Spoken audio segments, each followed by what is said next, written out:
Guys எல்லாருக்கும் வணக்கம். நமக்கு இன்றைக்கி இந்த வீடியோவில் என்ன பார்க்க போகிறோம் அப்படின்னா, நம்மளுடைய சிஎன்சி வுட் கார்விங் மிஷின் தான் எப்படி நம்ம குடோன்லேருந்து கொண்டு போய்ட்டு கஸ்டமர் பிளேஸில் எரெக்ஷன் பண்ணி அதுக்கப்புறம் அதை எப்படி இன்ஸ்டாலேஷன் பண்ணி ரன் பண்ணுறோம் அப்படின்றத பற்றி தான் இன்றைக்கி இந்த வீடியோவில் பார்க்க போகிறோம். இப்போ நீங்கள் பார்க்கலாம், நம்ம குடோன்லேருந்து பார்த்திங்கன்னா நம்ம மிஷினை வண்டியில் ஏற்றுறோம். சரிங்களா?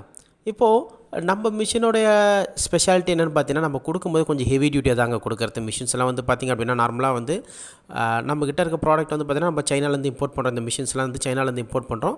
மிஷின்ஸ் பார்த்திங்கன்னா நம்ம அங்கேருந்து கொண்டு வரதுக்கு முன்னாடி அங்கேயே நாங்கள் ரன் பண்ணி பார்த்துட்டு அதுக்கப்புறம் இங்கேயும் பார்த்திங்கன்னா இங்கே பார்த்திங்கன்னா ஒரு 1 or 2 days நாங்கள் இங்கே ரன் பண்ணிவிட்டு அதுக்கப்புறம் தான் கஸ்டமர் ப்ளேஸ்க்கு கொண்டு போகிறோம். சரிங்களா? இப்போ நீங்கள் பார்க்கலாம், இது நேரடியாக என்னுடைய கண்காணிப்பில் நானே பார்த்திங்கன்னா எரெக்ஷன் பண்ணுறேன். மிஷின்ஸை பார்த்திங்கன்னா எரெக்ஷன் பண்ணி இன்ஸ்டாலேஷன் பண்ணோம் நாங்களே. ஓகே, இப்போ நீங்கள் பார்க்கலாம், இப்போ நம்ம கஸ்டமர் ப்ளேஸ்க்கு கொண்டு போய்ட்டு அங்கே பார்த்திங்கன்னா எரெக்ஷன் பண்ணுறோம். நம்ம மிஷினோடைய ஸ்பெஷாலிட்டி, இதோட என்ன ஸ்பெஷாலிட்டி அப்படின்னு பார்த்தீங்கன்னா, நாங்கள் யாருக்கு மிஷின் கொடுக்குறோமோ அவங்க அந்த கஸ்டமருக்கு நாங்கள் பிஃபோராகவே ட்ரைனிங்கும் கொடுத்துருவோம். இப்போ நம்மக்கிட்ட ஒருத்தர் மிஷின் புக் பண்ணுறாரு அப்படின்னா அவருக்கு நம்ம இன்ஸ்டியூஷன் நாங்கள் தனியாக இதுக்காகவே ஒரு ட்ரைனிங் இன்ஸ்டியூட் வச்சுருக்கோம்.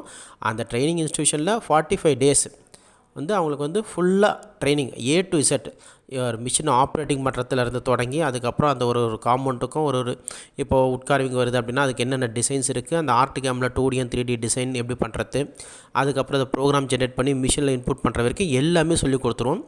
அது இல்லாமல் கஸ்டமர் ப்ளேஸ்லேயே போய்ட்டு இன்ஸ்டலேஷன் பண்ணி அங்கேயும் அவங்களுக்கு ட்ரைனிங் கொடுத்துருவோம்.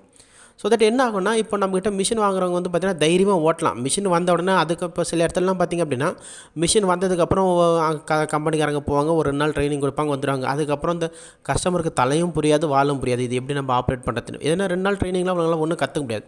பட் நம்ம பார்த்திங்கன்னா மிஷின் நம்மக்கிட்ட புக் பண்ண உடனே நாங்கள் என்ன பண்ணோம், ட்ரைனிங் ஆரம்பிச்சிடும்.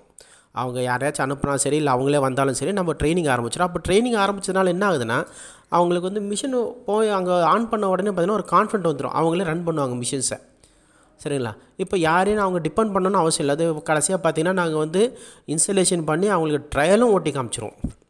அப்போ என்ன ஆகுனா, அவங்களுக்கு ஒரு கான்ஃபிடென்ட் வந்துடும், மிஷின் மேலே ஒரு கான்ஃபிடென்ட் வந்துடும். அவங்களுக்கும் பார்த்திங்கன்னா திடீர்னு ஒருத்தர் இந்த தொழிலில் வராங்க, அவங்களுக்கு தலையும் புரியாது, வாலும் புரியாது, என்ன பண்ணுறதுன்னு தெரியாது. பட் நாங்கள் ஆர்டர் எடுக்கிறதுலேருந்து அந்த மிஷின் சர்வீஸ் பண்ணுறதுலேருந்து எப்படி நம்ம ப்ரோக்ராமிங் ஜென்ரேட் பண்ணுற வரைக்கும் எல்லாமே சொல்லிக் கொடுத்தனால அவங்க கான்ஃபிடென்ட்டாக ஓட்டலாம். சரிங்களா?